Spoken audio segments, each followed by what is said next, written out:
Chacun ses goûts, chacun sa bière. Telle est la devise de la brasserie du Houblon d'Argent. Alors aujourd'hui, je vous propose ma classification de la bière. Comme ça, un jour, si vous voulez que je vous brasse une bonne bière, il suffira de dire « je veux un truc du genre comme ci ou comme ça ». La classification n'est pas exhaustive, mais l'idée c'est de vous aider à choisir votre bière selon vos goûts. Si vous pensiez que vous auriez classé telle ou telle bière différemment, laissez-moi un commentaire, qu'on lance le débat. Même s'il y a 5 grands types d'ingrédients qui peuvent influencer le goût, à savoir l'eau, la levure, le malt, le houblon et les additifs type miel, fruits et autres épices, j'ai fait le choix de m'axer sur ce que je ressentais en bouche. On va donc parler principalement d'amertume et de malt, et ça tombe plutôt bien puisqu'on sait les mesurer et les différencier. J'aurais aussi pu parler d'acidité, mais vu que je suis pas fan, moins elle est présente, mieux je me porte. Alors, commençons par l'amertume. Elle est apportée par le houblon, et plus précisément par la lupuline qu'il contient. Pour plus de détails, vous pouvez aller voir sur mes autres vidéos qui en parlent, celles sur les ingrédients et le matos par exemple.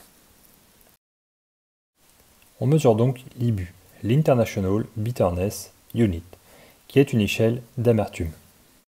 Tout en bas, on retrouve la famille des lambics. Ensuite, les blanches, puis la grande famille des blondes et des brunes. Autour des vins, c'est là que vous retrouverez la plupart des bières classiques. Et ensuite, mes préférés.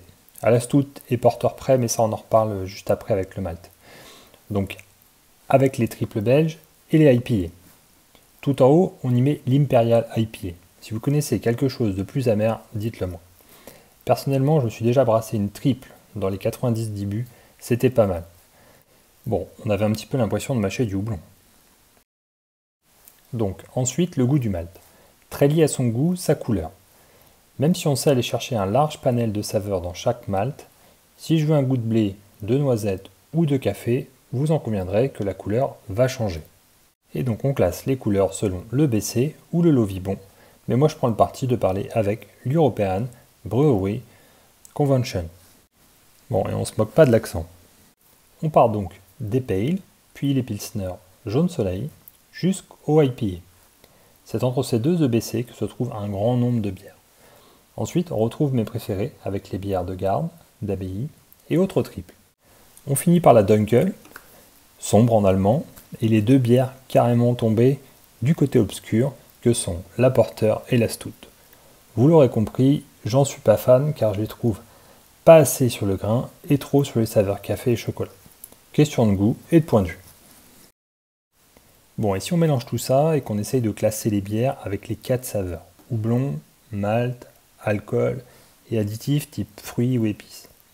Bon, notez que pour l'alcool, on parle du goût, pas du taux d'alcool dans la bière. La triple est forte en alcool, mais peut complètement en masquer le goût. Bon, de manière totalement subjective, je mets justement la famille des triples en plein milieu. L'équilibre parfait.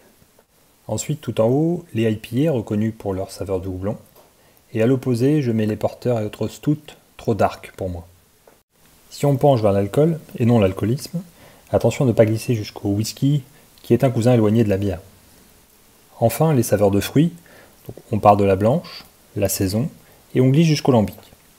La bière de Noël se balade aussi dans cette zone, avec les épices et les écorces d'orange.